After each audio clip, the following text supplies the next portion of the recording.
Pode começar. Então, bom dia a todos. Como a senhora já me apresentou, eu sou Joaquim, sou farmacêutico clínico na unidade de cuidados prolongados. Tive a honra, a alegria de ser egresso da turma de residência, né, multiprofissional aí no SEB, e ser contemplado dentro dessa equipe multiprofissional que tanto tem apreço. E agradeço pelo convite da gente estar dando aqui continuidade a esse processo formativo, num processo de cuidado de crianças com condições crônicas complexas. Digo que, assim, o tema proposto, né, é um tema muito desafiador, né, falar sobre desprescrição, ainda mais nos contextos de hoje, tendo em vista que a prescrição é algo que é muito falado, né, na formação médica, né, na formação também do farmacêutico, da equipe de enfermagem, trabalha muito com o que prescrever e por que prescrever. Mas a desprescrição, na maioria das formações, né, principalmente médica, a gente vê que a prescrição ele é um ato médico, não é tão falado.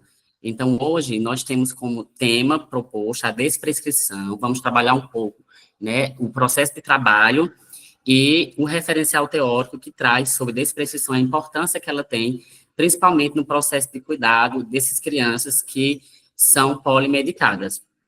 Então, antes de conceituarmos o conceito de desprescrição, gostaríamos que vocês observassem esse seguinte pesquisa, né, realizada semanas atrás, sobre os conceitos que a gente vai trabalhar hoje pela manhã. Então, fiz uma busca simples no PubMed, né, onde foi relevado alguns insights impressionantes. Consultar o termo prescrição produz 44.379 resultados. Em contraste, desprescrição, ela produz apenas 672. Quando a gente amplia, né, o escopo de busca para uma condição neurológica como a epilepsia, prescrição em epilepsia, ela produz 408 resultados. E desprescrição em epilepsia corresponde a apenas 3 resultados. Então, o que é que isso quer nos dizer? Isso quer nos dizer tudo aquilo que eu havia falado anteriormente, que na nossa formação, as pesquisas científicas sempre estão voltadas, né, para a escolha de um tratamento farmacológico para tratar ou prevenir alguma condição de saúde. E a desprescrição, os estudos apontam que hoje ainda está conseguindo alavancar evidências científicas para trabalhar esse conceito de desprescrição. Mas sempre foi assim? Não. Na pediatria, ele é algo atual. A desprescrição ela já vem sendo trabalhada desde 2015, né? Aqui tem um referencial teórico de um livro super importante sobre a desprescrição no idoso, do Edgar Moraes. Ele foi um dos precursores, né, brasileiros a construir, né, um processo de raciocínio a se trabalhar dentro da prescrição. No entanto, algumas organizações internacionais, a exemplo, o Canadá, né, um grupo de canadenses, eles têm criado um grupo de trabalho para se trabalhar algoritmos que venham facilitar esse processo de desprescrição, e isso voltado para a população idosa. Por que na população idosa? Porque a população idosa é uma população de alto risco e uma população polifarmácia. E aí a ideia é a gente trazer alguns insights, né, que são idealizadas para a geriatria, e a gente transpor alguns conceitos que podem também ser trabalhados na pediatria, especificamente nessa população que são as crianças crônicas complexas, haja vista ser uma população altamente polimedicada. Então, esse grupo, ele organizou algoritmos, esses algoritmos, eles são necessários e eles conduzem a uma prática desprescritiva. Entretanto, alguns pesquisadores brasileiros que se reuniram para trabalhar a tradução desses algoritmos. Então, pesquisadores brasileiros de diversas instituições, eles criaram um grupo brasileiro de desprescrição, e esse grupo ele avalia os riscos e os benefícios, né, da polifarmácia e, consequentemente, o trabalhar da desprescrição, e traduziram esses algoritmos para a realidade brasileira. Alguns itens, né, que eu vou falar anteriormente, alguns algoritmos, eles podem, né, e devem ser trabalhados também no contexto pediátrico. Não estou falando aqui que as demandas que ocorrem no idoso são os mesmos que ocorrem na população pediátrica. não é. Mas alguns medicamentos que eles também utilizam, a gente percebe, né, pelo perfil farmacoepidemiológico, que faz parte também da terapêutica utilizada para a população pediátrica. Quando a gente vai buscar na literatura, no PubMed, desprescrição em criança, o que é que a gente encontra, né? Aqui foi uma pesquisa realizada aleatoriamente, né? Não teve nenhum uma questão de refinamento, é só para a gente entender como é que se dá, né, essa desprescrição no contexto pediátrico. Então, a gente vai falar um pouco, né, como se dá esse processo de desprescrição. Então, uma busca rápida, ele retoma, geralmente, a pesquisa, a desprescrição em crianças relacionadas a um aporte psiquiátrico. Então, a maioria dos textos que são recuperados, eles trazem, né, uma preocupação para a desprescrição em medicamentos psicotrópicos. E esse artigo é bem importante, né, de 2021, ele traz um pouco do perfil da prescrição, né, psicotrópica e antipsicóticos em crianças. E aí ele traz, né, que é uma preocupação frequente pelos profissionais de saúde e os cuidadores, eles sabem porque os medicamentos foram prescritos, mas em momento algum, né, a pesquisa revela que foi abordado quando esse medicamento ele vai ser retirado. Então, isso é algo muito importante que a gente precisa trabalhar, principalmente, né, com esse perfil de crianças com adoecimento crônico complexo, que precisam, que necessitam de uma polifarmácia, né, o prescritor, no momento em que está introduzindo o medicamento, ele também abordar, né, dentro dessa prescrição, se em algum momento a desprescrição ela vai ser oportuna, até para que a gente evite ruído de comunicação. De experiência própria, a gente percebe muito quando o médico ele prescreve, né, nas rotinas de enfermaria, e chega o momento da retirada. Então, assim, os cuidadores muitas vezes acham que a própria retirada do medicamento ele pode trazer um dano ao seu filho, né, ao paciente em si. Essas questões, elas podem ser minimizadas quando, no momento do planejamento da prescrição, o médico ele já começa a verificar se aquele medicamento ele pode ser desprescrito em algum momento. Desprescrição, ela é diferente de desmame, né? A gente costuma muito a pensar que desmame e desprescrição é a mesma coisa. Qual a diferença do desmame para a desprescrição? O desmame, ele pode ocorrer para algumas classes de medicamentos. Então, nem todo medicamento ele vai precisar de um desmame paulatinamente, né? São algumas classes que vão precisar, em decorrência dos efeitos negativos que a retirada abrupta pode acontecer. Então, na mesma busca de desprescrição em criança, os artigos que foram resgatados não passou nada mais ou menos do que 10 artigos. Então, a gente percebe que ainda, em 2025, nós temos um campo de conhecimento ainda em ascensão e voltada principalmente para a carga de medicamentos psicotrópicos, tão presente nas condutas, né, e na prescrição de crianças e adolescentes. Antes de falar sobre desprescrição, é importante a gente entender a cascata iatrogênica. O que é essa cascata iatrogênica? Então, aqui, fazendo um resgate na leitura de Edgar, ele traz que a saúde, né, todos nós conhecemos que o conceito de saúde é um conceito em que o usuário, ele possui ampla capacidade e satisfação das necessidades biopsicossociais, e quando há um desajuste nessas categorias biopsicossocial, a gente vai ter o que a gente compreende como doença.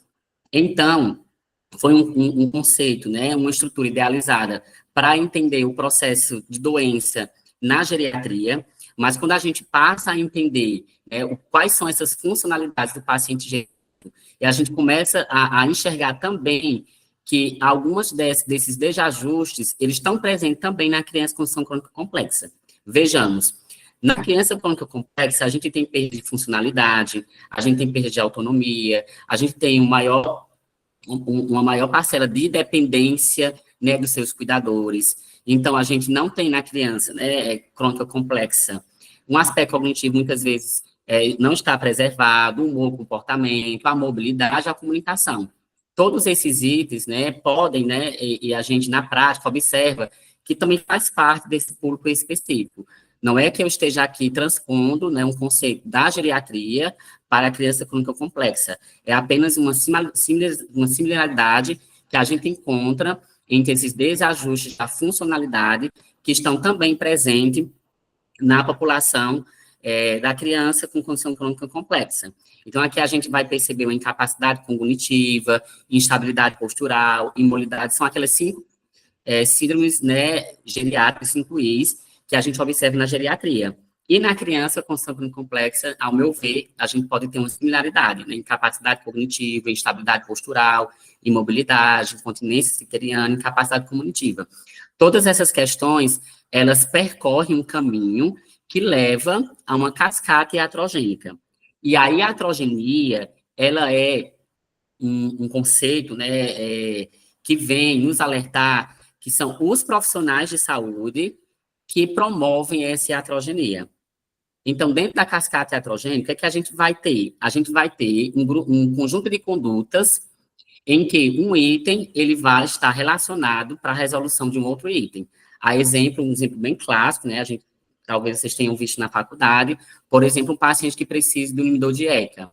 Então, o inibidor de ECA ele vai provocar uma tosse, essa tosse ele vai ser responsiva a uma codeína, essa codeína leva à constipação, essa constipação requer uso de um laxante, esse laxante, devido à sua osmolaridade, vai gerar um desconforto abdominal, e aí vai precisar de um fármaco, esse fármaco vai trazer um efeito adverso, e assim é que se constrói a cascata iatrogênica.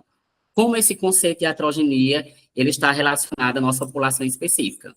Então, aqui é um exemplo de um artigo que foi retirado, que ele fala sobre a prescrição de medicamentos em crianças com condições crônicas complexas.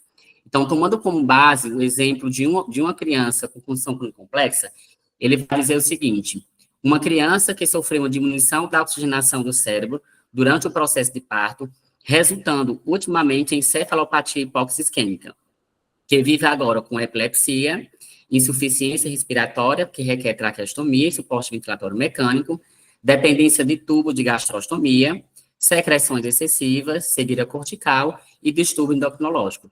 Então, pelo caso, a gente percebe que esse paciente em específico, ele vai requerer uma multiterapia.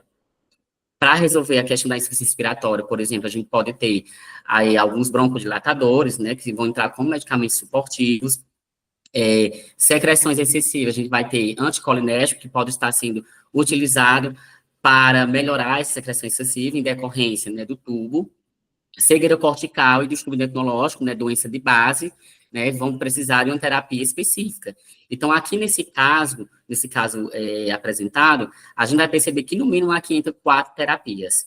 Então, algumas literaturas, eles trazem que, na pediatria, né, o conceito de polifarmácia, ele é um conceito, né, que eu não posso utilizar o mesmo conceito para o adulto, quando eles trazem que a polifarmácia é considerada a partir de 5 de uso de medicamentos. Na pediatria, a gente tem um número mínimo, que seria a partir de 2 medicamentos, já é considerado polifarmácia, tendo em vista, né, a própria fisiologia, as próprias alterações cinéticas e dinâmicas que ocorrem no processo de crescimento da criança. Então, por que que a desprescrição está relacionada com a polifarmácia, né? Porque geralmente é a polifarmácia, né, que é o pontapé que os profissionais precisam enxergar como alvo para a desprescrição. Não que a polifarmácia, ela seja, do ponto de vista negativo, nem toda polifarmácia, ela vai ser vista como negativo. O que é que a gente precisa entender? A gente precisa entender que a polifarmácia, ela pode, sim, desencadear mecanismos iatrogênicos e desfechos negativos, mas em algum momento, né, da vida do paciente, ele realmente vai precisar da polifarmácia. E em pediatria, né, a gente tem, para algumas condições, uma polifarmácia muito maior em relação, por exemplo, a um paciente com uma condição crônica que não seja uma condição crônica complexa. Então, na terapia intensiva, né, alguns estudos falam que os pacientes pediátricos, eles, né, tomam, em média, de 10 medicamentos, e na alta, né, recebe, em média, 20 medicamentos. Ambulatorialmente, né, as condições de neuropsiquiatra, talvez seja um indicador das pesquisas trazerem com maior relevância, né, as condições neuropsiquiátricas como alvo da desprescrição, tendo em vista, né, essas condições requerem múltiplos medicamentos. E as crianças com complexidade médica, né, também são alvo da polifarmácia, alguns artigos já trazem, né, e a gente vê na nossa prática diária, que a criança com condição complexa, ela sim é uma criança também polifarmácia. O que é que isso Representa. Ainda com base nesse trabalho, ele vai trazer alguns insights importantes, né, alguns resultados que vêm trabalhar esse contexto da polifarmácia. Então, aqui no primeiro gráfico, né, relacionado às variáveis demográficas e às condições de tempo de permanência de pacientes na instituição. Todos esses pacientes aqui são pacientes, né, o recorte foi de crianças com condições crônicas complexas. Então, medicamentos por doente, né, a média de medicamentos ficou em 23 medicamentos. As condições que requerem o uso da terapia foi para tratar a epilepsia ou os espasmos epiléticos, malformações cardíacas congênitas e insuficiência respiratória. Então, quando a gente passa, né, a enxergar esse trabalho diante da nossa realidade do cuidado, né, prolongado, a gente percebe que tem uma similaridade, né, o perfil de crianças, né, em média, utilizam mais, em média, 10 medicamentos, são pacientes com epilepsia fármaco-resistente. Esses dias, né, a gente tem observado, né, que o nosso cuidado também se estendeu para crianças com malformações cardíacas congênitas ou pulmonares e que precisam de suporte respiratório para a sobrevivência. Então, um artigo que tem muito a ver com a nossa prática de trabalho. Quando a gente passa para enxergar o grupo de medicamentos mais prescritos para essa população, então a gente tem aqui os medicamentos que estão voltados para as condições relacionadas às afecções gastrointestinal, então, prisão de ventre crônica, doença do refluxo e disfagia, e outras condições, né, que também podem e devem estar presentes nessa população, mas as condições relacionadas ao trato intestinal são as que tiveram, neste trabalho, uma conta prescritiva com maior intensidade. Quando se fala em gestão dessa terapia, né, esse trabalho, ele foi um trabalho, né, observativo e prospectivo, da qual um grupo de profissionais liderados por farmacêuticos, o objetivo era trabalhar a desprescrição, né, desses medicamentos nessa população. Então, dentro do pacote de serviços que são ofertados, né, para esses pacientes de longa permanência, né, os farmacêuticos envolvidos com a equipe multi, eles trabalhavam com a gestão de medicamentos antiepiléticos, a monitorar a saúde dos ossos, aqui relacionada à suplementação de vitaminas, gestão de eletrólitos, gestão do refluxo, assegurar a absorção do ferro e gerir os efeitos secundários anticolinérgicos. Então, quando eu vi esse trabalho, eu vi muita característica do nosso processo de trabalho, né? Quando a gente senta com a equipe multi, né, com a equipe médica, eu particularmente, né, tendo esse contato maior com a terapia, a gente senta para planejar, né, o uso desses medicamentos. Então, quando eu chego na unidade falando, esse paciente tem um PRM de necessidade, o que seria esse PRM de necessidade? Seria aquele problema relacionado a medicamentos, relacionado à necessidade. O que seria essa necessidade? Realmente o paciente tem uso desse fármaco? Tem. Se tem, mantém. O paciente não tem uso desse medicamento? Não, não tem, a gente desprescreve. Então, é nessa perspectiva que o trabalho farmacêutico, né, ele vai estar para revisar essa farmacoterapia juntamente com a equipe médica, para a gente fazer uma revisão do uso desses medicamentos, principalmente no processo de transição de cuidado. Diante do trabalho, né, eles conseguiram montar uma nuvem de medicamentos, né, que foram alvos que foram utilizados como desprescritivo. Então, aqui a gente pode ver, né, uma classe também que a gente pode perceber na nossa prática, o ipratrópio, carbonato de cálcio, fato ferroso, difenidramina, clonidina, simeticona. Então, uma gama de medicamentos, né, que foram descontinuados nesse perfil de pacientes, sendo, logicamente, acordado com o médico, porque a desprescrição, ela deve ser uma conduta médica. Então, essa conduta médica, ela pode ser também apoiada pela equipe MUGE, pelo enfermeiro, pelo farmacêutico, porque a gente está ali, né, diante de um cenário, às vezes a rotina, né, médica é muito intensa e acaba, muitas vezes, deixando ali um medicamento morar na prescrição. Então, eu sempre fico atento, né, sempre acompanhando, né, por isso que existe a figura do farmacêutico clínico, que ele vai olhar não só para o medicamento, eu preciso entender da condição clínica do paciente, porque para mim chegar para um médico e dizer assim, doutor, será que não está na hora da gente desprescrever esse medicamento? Eu preciso conhecer da clínica do paciente. Então, por que a polifarmácia ela é tão comum e por que a desprescrição é desafiadora? O que é que vocês acham? Quero ouvir vocês. Alguém poderia falar? Eu acho que tem muita sobrecarga de serviço e falta de treinamento, Joaquim. Alguém mais?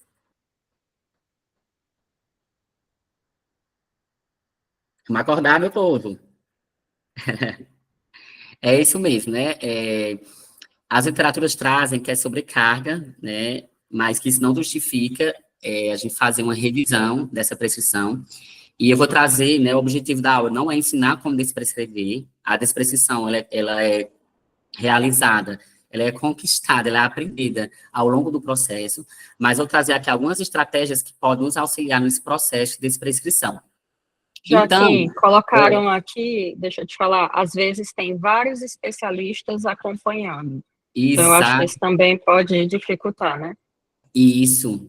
Quando eu falar no conceito proativo da desprescrição, é que o médico ali assistente, muitas vezes, eles não têm esse lado da proatividade, em decorrência, né, muitas vezes, desse número enorme de especialistas. Então, por exemplo, na nossa realidade, nós temos um paciente que é acompanhado pela equipe assistencial, né, o médico pediatra, ou especialista, né, o, o endocrinologista, o neurologista. Então, assim, muitas vezes o neurologista passa na visita, institui uma terapia, ou não, às vezes o paciente já vem polimedicado da terapia intensiva, muitas vezes nem passou pelo lado do especialista, né, do neurologista, por exemplo, o paciente teve uma sobrecarga grande, mediano convulsivante. Eu estou falando isso porque eu já escutei de um neurologista falando, né, às vezes não sabe como, por exemplo, qual medicamento melhor se ajustou ao paciente, se qual medicamento é oportuno retirar, porque não se sabe muitas vezes qual foi aquele medicamento, o último medicamento que entrou para o paciente que melhorou,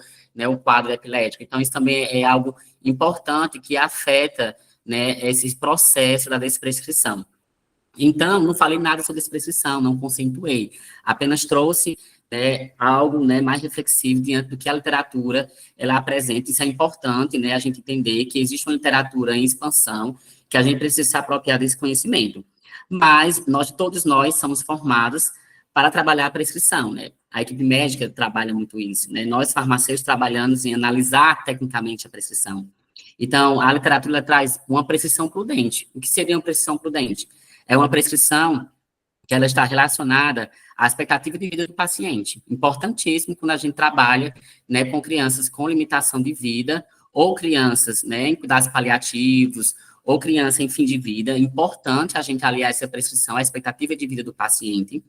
Os objetivos terapêuticos devem estar corretos, e o tempo em que o medicamento demora a fazer efeito, isso aqui é muito importante, né?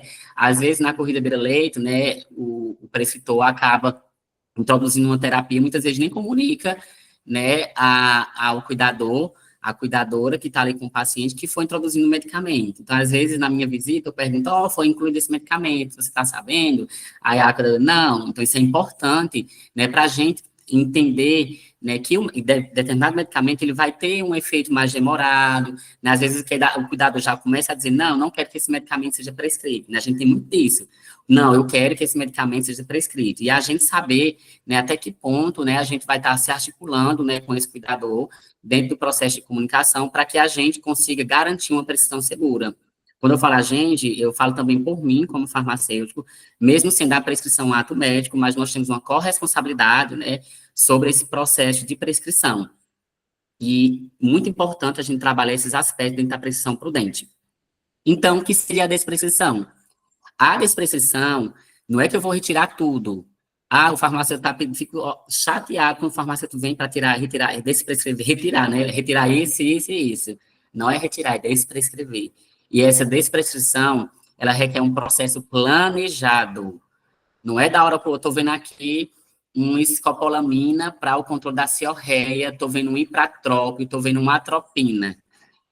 O paciente está usando 3 medicamentos. Qual desses traria o melhor benefício para o paciente? Será que é necessário eu ter uma carga colinética desse tamanho para um paciente? Então, ele é um processo, ele é planejado, e ele também é supervisionado. Não tem como a gente trabalhar dessa prescrição sem supervisionar, né, até porque para determinados grupos de medicamentos eu preciso monitorar, né, os efeitos negativos que a retirada bruta ele pode ocasionar. E ele ocorre de forma, né, redutiva, eu posso trabalhar a redução da dose, ou a própria interrupção para medicamentos que não requerem, né, uma interrupção gradual no uso de medicamento que pode causar danos ou não ter benefícios. Muito importante, né, a gente saber quando o medicamento ele traz dano e quando ele traz benefícios, não só para o paciente, mas para também quem cuida. Imagina aí um paciente com condição crônica complexa vai para casa com 20 medicamentos. Como é que fica a rotina dessa família, muitas vezes, sobrecarga, né, da mulher, da mãe cuidadora, que vai precisar administrar um medicamento, né, meia-noite, na madrugada. Às vezes o medicamento ali que não tem nem necessidade, né? Às vezes algumas condutas não farmacológicas poderiam, né, minimizar, né, alguns efeitos que o paciente pode estar apresentando.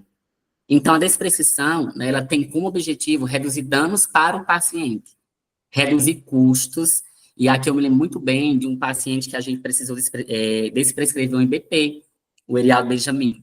Então, foi a primeira conduta, a experiência que a gente teve no processo de desprescrição de um IBP, né, em um paciente que tinha passado recentemente por uma gastrostomia, e aí ele já vinha utilizando esse IBP na terapia intensiva. Então, na terapia intensiva, o IBP que entrou para ele tinha outra proposta, não era para uma doença de refluxo propriamente dita. E aí esse paciente, ele continuou com esse medicamento, né, no processo de transição de cuidado na enfermaria.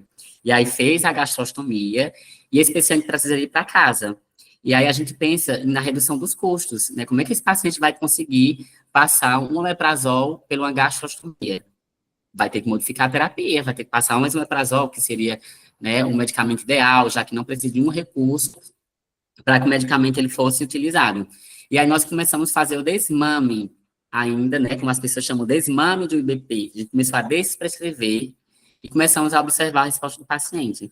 E o paciente teve resposta superável. O paciente não apresentou, né, um refluxo considerável, né, e mandamos o paciente para casa com a desprescrição do IBP. E ele continua até hoje em casa, no domicílio, sem o IBP. Então, isso é importante a gente aliar, né, isso com a equipe. Não é necessário, por exemplo, o farmacêutico estar ali de olho, né, na conduta, para propor uma conduta. Mas o médico ali, diante das suas atividades, né, no processo de cuidado, de revisão de farmacoterapia, ele também está atento quando for começar a desprescrever. Será que se alertar se esse paciente realmente precisa, né, do uso desse medicamento? E aumentar a qualidade de vida do paciente, né, e do cuidador também, tendo em vista a sobrecarga dos medicamentos ser tão importante nessa população.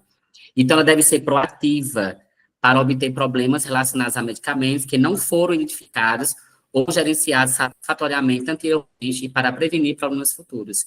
Essa proativa é tudo aquilo que a gente já havia falado, não esperar apenas pela conduta do especialista. Lógico que a gente precisa também, né, estar alinhado com essas condutas, o que é que o especialista espera e o que é que a equipe assistencial espera também.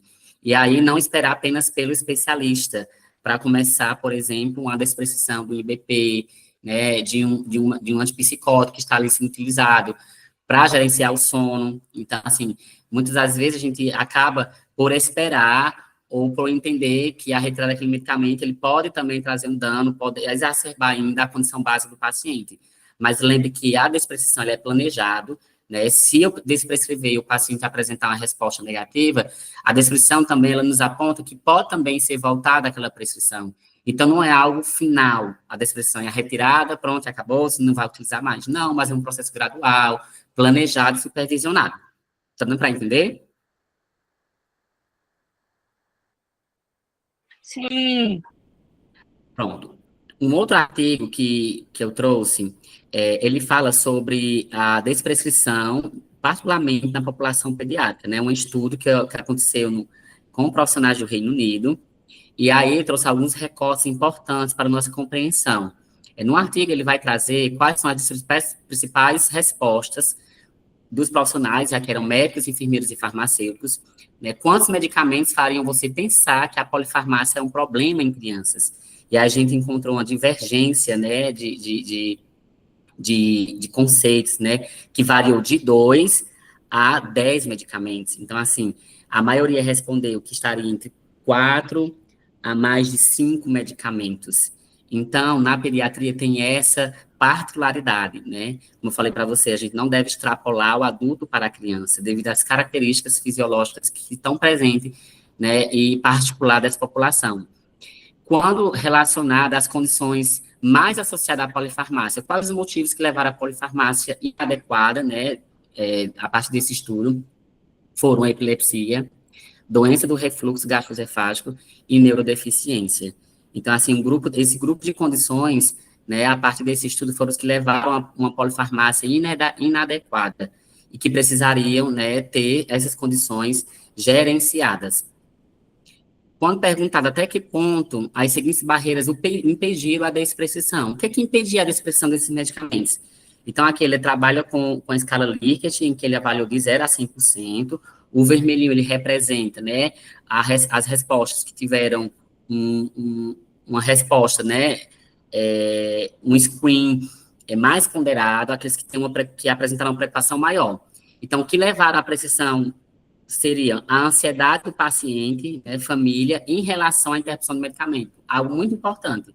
Né? Às vezes a gente chega para trabalhar dessa prescrição e a cuidadora, né, o cuidador já começa, né, não, meu filho não precisa, não pode ficar sem esse medicamento, porque se ele ficar vai acontecer isso e isso. Então, foi algo que nessa pesquisa, né, ele apresentou, a ansiedade do paciente.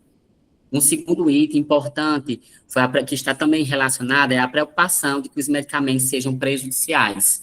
Então, às vezes, né, no ato prescritivo, né, já teve vários casos em que o paciente vai iniciar mais um antiepilético, e a cuidadora disse, não, ele não precisa, ele não vai utilizar, porque eles vão querer intoxicar meu filho, já tem muito isso, né, de cuidadoras falando, né, por quê? Porque a comunicação não foi efetiva no início.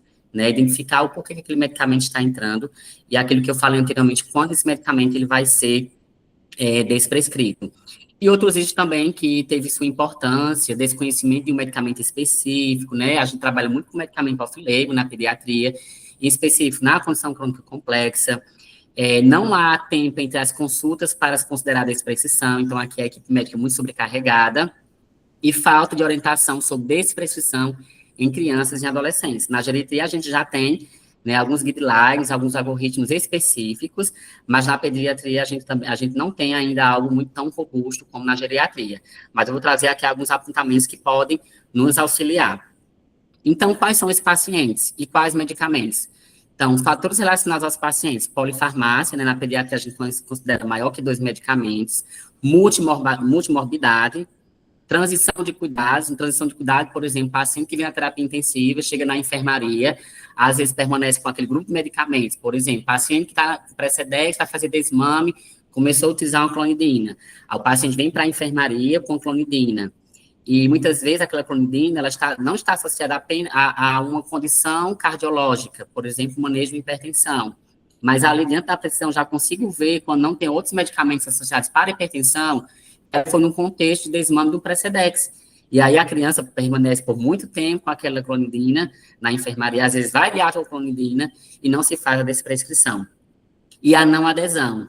A não adesão é algo que a gente não enxerga dentro da terapia pediátrica. A gente sempre vê a não adesão no paciente adulto ou no paciente idoso, mas existe também não adesão e em decorrente da sobrecarga.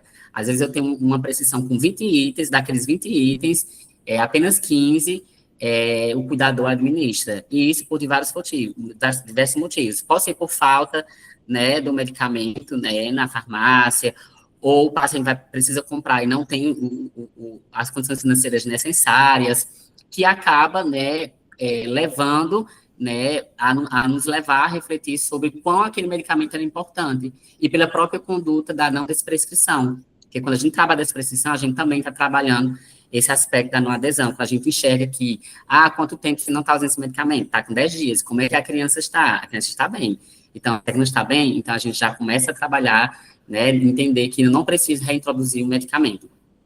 Medicamentos colinérgicos, né, pacientes com cialorreia utilizam uma carga importantíssima de colinérgico, né, eu tenho dentro da mesma prescrição, né, uma atropina, eu tenho ali uma escopolamina, eu tenho ali o ipratrópio, né, que também consegue trazer uma diminuição dessa saliva. Então, a sobrecarga de colinérgico, eu preciso enxergar, né, que colinérgico também traz efeitos importantíssimos para a criança. Benzodiazepínicos, né, uso crônico de IBP, uso crônico de AINES.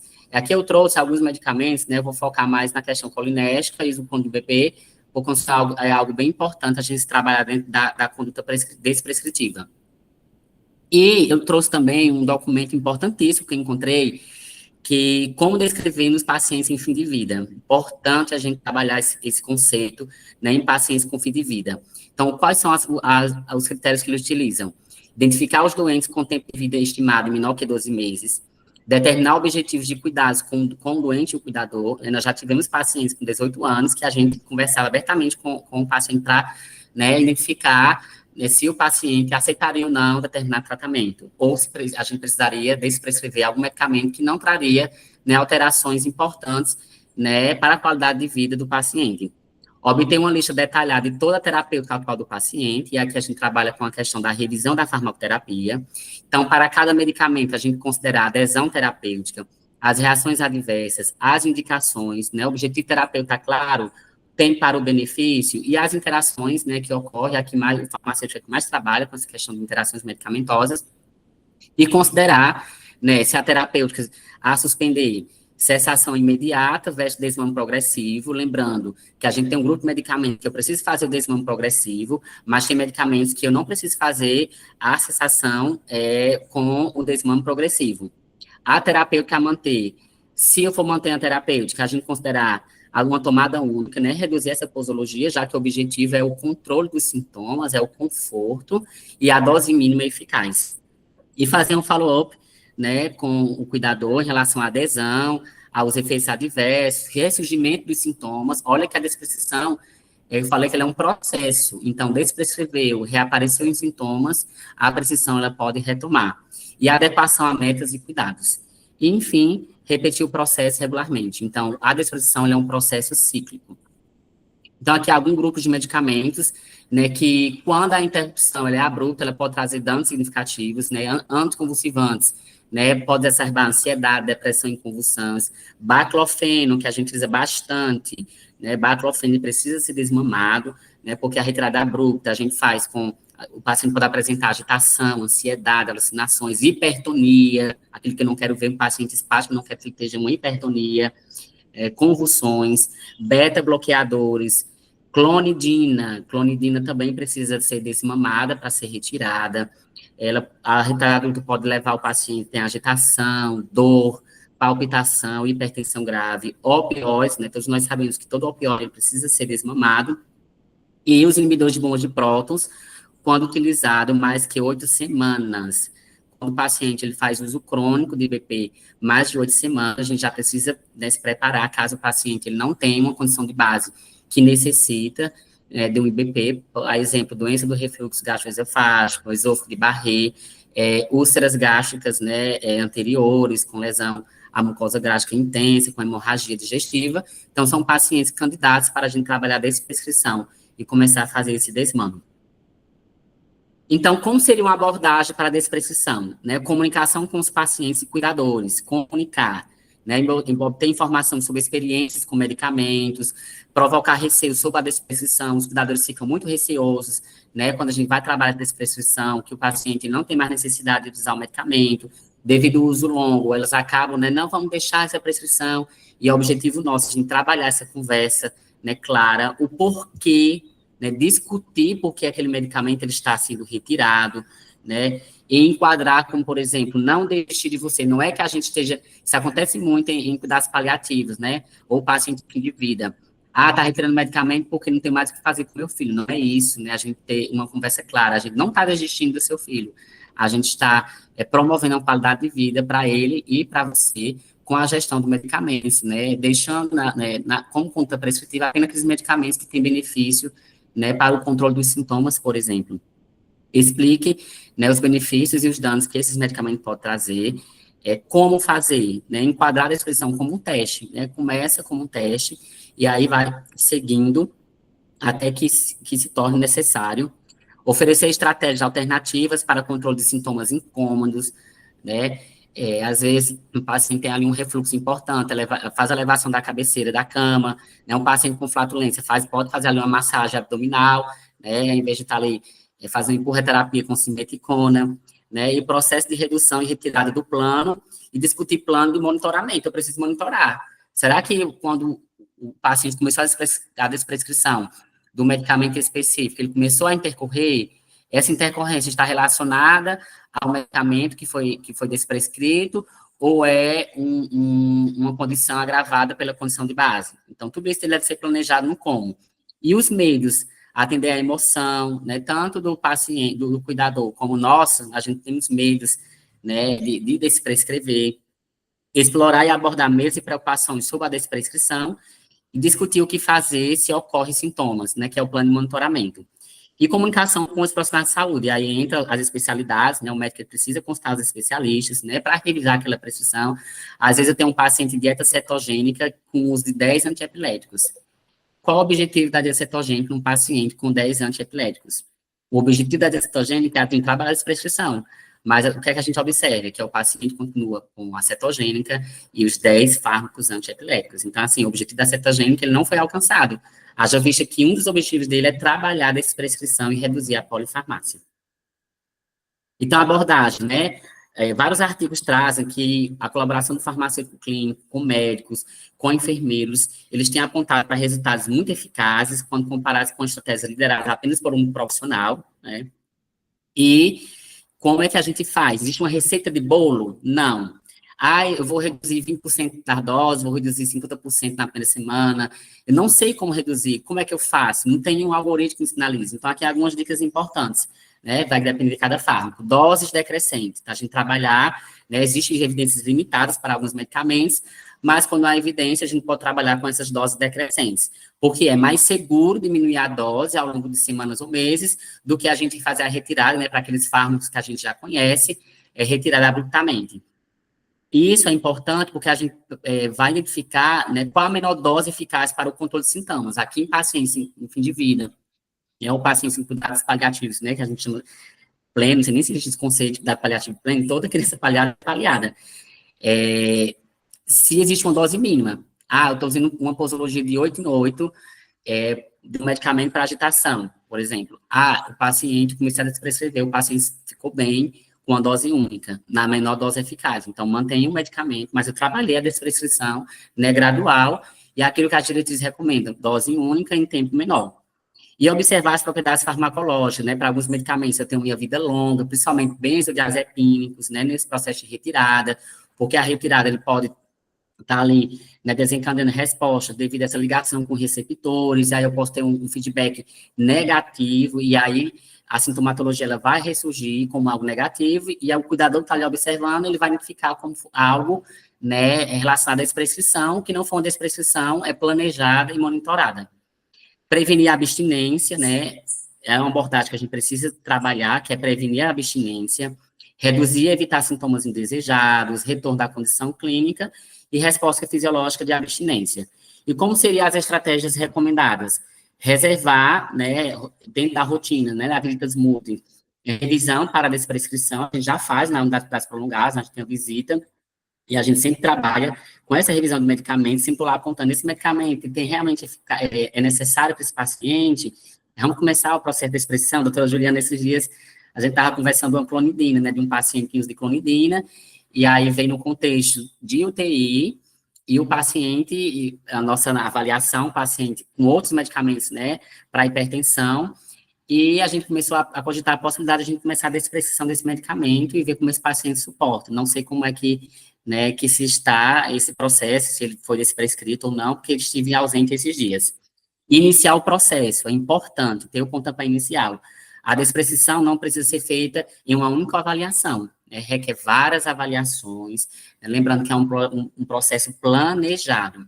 E usar materiais educativos, né, às vezes eu gosto muito dessa parte, porque os cuidadores precisam também ser educados, né, então levar, por exemplo, vai começar um medicamento novo, então esse medicamento ele vai ser utilizado por um curto período de tempo, e aqui eu vou precisar fazer o desmame, então levar uma estratégia educativa para esse cuidador, para ele entender, né, que em algum momento aquele medicamento ele vai ser desprescrito.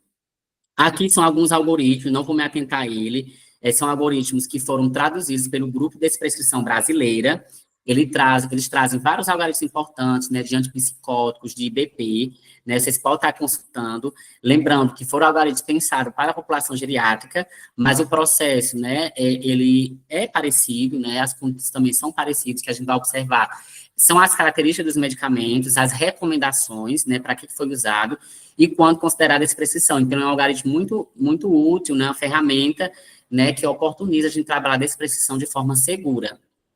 Aqui, para IBP, o uso prolongado, a gente já sabe que o uso prolongado de IBP traz maior risco para infecção por Clostridium difficile, pneumonia, doença renal crônica, deficiência de vitaminas e minerais, como B12, ferro, né, fraturas e eventos cardiovasculares.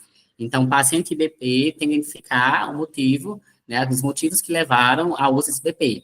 Se for um motivo dentro do contexto do UTI, ou um motivo que realmente o paciente requer o uso crônico, mantém. Se não, a gente começa a trabalhar essa desprescrição ainda na transição do cuidado, que seria o paciente que sai da UTI para a enfermaria e da enfermaria para o cuidado domiciliar.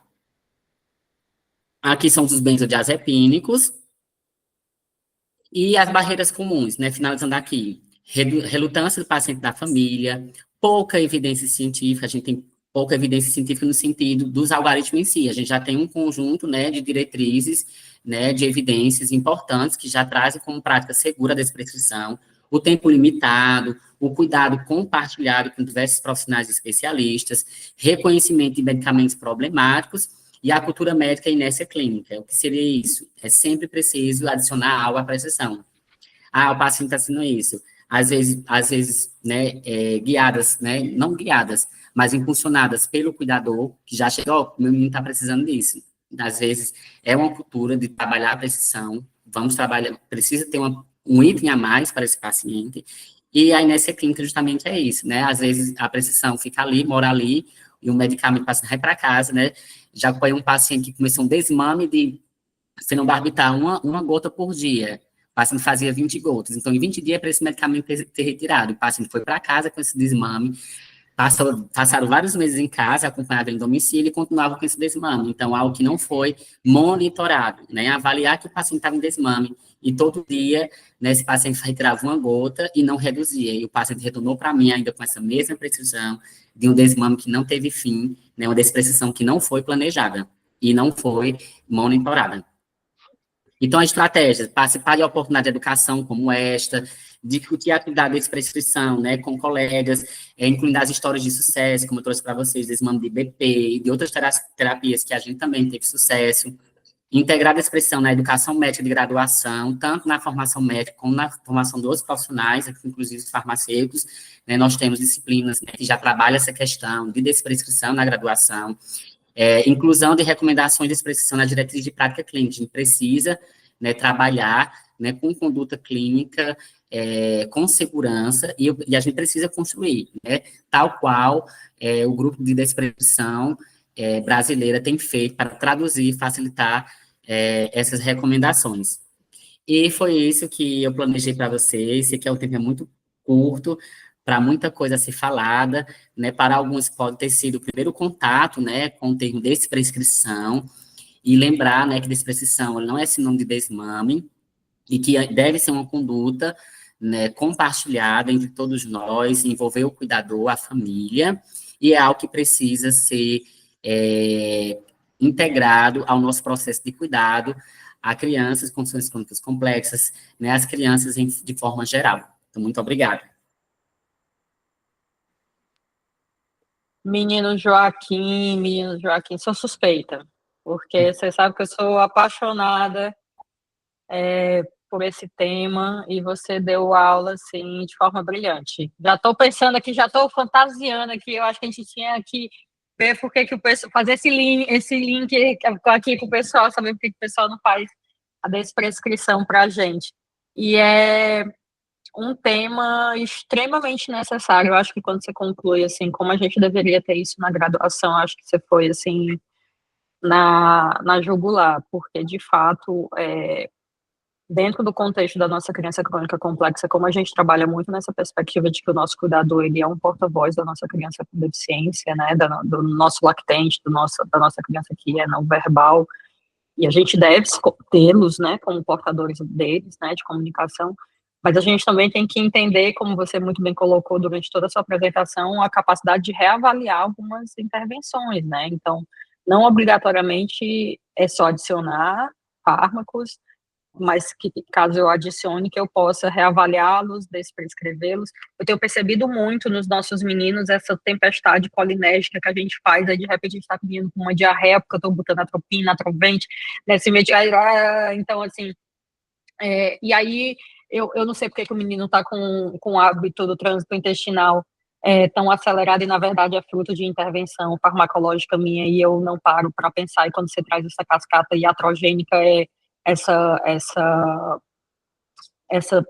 definição, ela cabe demais na nossa criança, né? Então, eu acho que como a gente está andando e aprendendo muito essa transição epidemiológica dentro da pediatria, né? Que, na verdade, já tem um bom tempinho, mas é muito interessante ver o olhar de outra categoria profissional trazendo algo que é tão óbvio, né?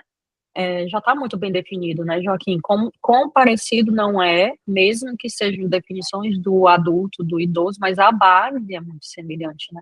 A gente já vê alguns guias do Ministério da Saúde trazendo a condição crônica do idoso muito semelhante em algumas coisas de atenção primária, semelhante à nossa criança. Não que ele tenha hipertensão igual ao vozinho, mas ele usa algumas coisas igual ao idoso. Ele faz muitas medicações igual a um senhor idoso. Então, assim, eu vou ter que ver alguns parâmetros. Então, assim, a gente vai ter que aprender algumas coisas, né? Então, e vamos ter que estudar para entender também que eles são diferentes. Então, como que eu vou cuidar, né? Então, como que eu vou individualizar? Então, como você mostrou no início muito bem, a gente vai pesquisar, tem 10 artigos, tem 20 artigos, então por que eu tenho tão pouco? A gente está estudando ainda muito pouco, né? Então, assim, eu achei fantástico. Muito obrigada mesmo, sua aula foi espetacular. O pessoal está morrendo de parabenizar. Queria saber se alguém quer pontuar alguma coisa, perguntar alguma coisa, além de querer levar o Joaquim para apresentar a aula em todo canto. Pobre do Joaquim. Agora, a hora é agora, né? Aproveitar, meu povo. Joaquim, esse The Prescribing, que eu já salvei aqui, ele tem em português? Porque eu vi, eu agora acabei de falar para a Paula, era daí que a gente olhava o do IBP, que você até mostrou, traduzido. Mas eu entrei no site aqui, que eu já mandei para Deus e o Mundo, o site está em inglês. Como é que você conseguiu ele? Tem no grupo da SBRAF, que é a Sociedade Brasileira de Farmácia Hospitalar. Aí lá, inclusive estou indo conversar agora, vou fazer uma fala sobre isso também no congresso, e lá tem esses algoritmos, né? Tem desante psicó, tem benzodiazepina, tem muita coisa importante, interessante. Então, é o SBRAF que traduz o The Prescribing. Não é o SBRAF, tem um grupo dentro da SBRAF, que é esse grupo que eu mostrei, que é o grupo de desprescrição. Tá, porque o The Prescribing, esse grupo aqui, ó, ele é todo... Isso, tem essa figurinha lá, esses pesquisadores, eles traduziram, né, os algoritmos que foram criados pelo grupo canadense. Aí esse grupo brasileiro, eles têm isso aberto? Sim, tem. Da última vez que eu fui verificar, eu estava com algumas dificuldades de baixar, mas aí eles deixam um e-mail, caso você queira, não consiga, você pode falar abertamente com eles, que eles mandam para a gente. Perfeito, porque a gente pega depois e manda nos grupos também para o pessoal dar uma olhada, porque sensacional. Esse do IBP, eu não sabia que o Já Paula tinha conseguido. Quando tu botou aqui, aí eu, Paula, tá aí, daí, eu não sabia. E aí eu já peguei aqui o link, perfeito, para dividir com o pessoal. Mas é isso, Joaquim, maravilhoso, parabéns. Alguém levantou a mão, não? Não sei. O pessoal devia aproveitar, né? Mas, enfim, lembrando que essa aula vai ficar gravada, a gente vai colocar no YouTube. E é isso, Joaquim, mais uma vez, obrigada. Obrigada mesmo, foi excelente. Você sabe que foi um desafio, né, trabalhar da prescrição com quem prescreve, né? Perfeito, mas assim, mas você foi pelas beiradas, viu? Você foi. Vou te pedir, se você não se importar, de me mandar os slides, que eu gostaria de guardar para mim. Mando sim. Tá? Mando sim. Tá bom? E acho que é isso. Um bom dia pra gente. Um bom dia. Parabéns de novo. Foi excelente, tá bom? Chega já. Tá bom.